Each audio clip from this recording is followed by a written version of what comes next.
Voyage to Victory, Epic 7 World Arena Championship 2023. 8 best players representing each server will start sailing for the main matches. This year's E7WC were more competitive than ever. Lots of popular names, including the defending champion from 2022, Phantom, dropped with an upset. Let's take a look at the 8 players who made it through a deadly qualifier and the history they will be writing in the main matches.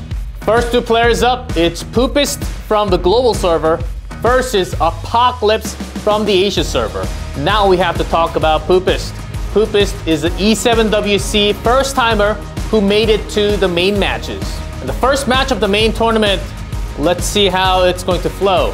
If you look at the 2 most picks of both players, we have the ML Kawarik and also Apocalypse Robbie as the 2 most favorite.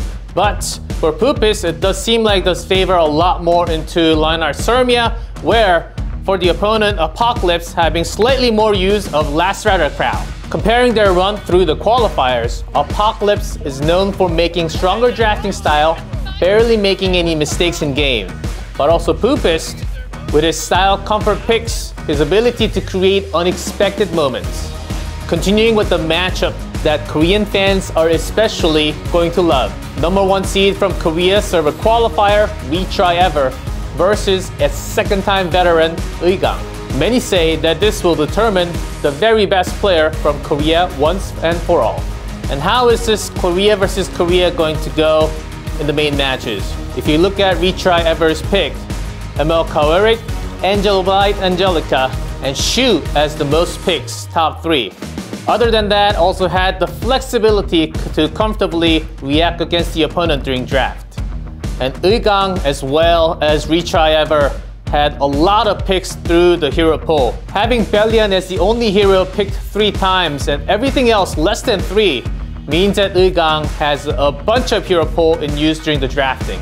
It's also a hamburger derby between the 2 Korean players. Can I also get one with extra patty and extra cheese? 부탁드립니다. For match 3, it's a battle between the Japan server and the Europe server. Marguerite, who defeated the defending champion already from the Japanese server, battling against Gongero from Europe server, who's actually playing a very different meta compared to the rest of the pack. Both players with very different most picked heroes.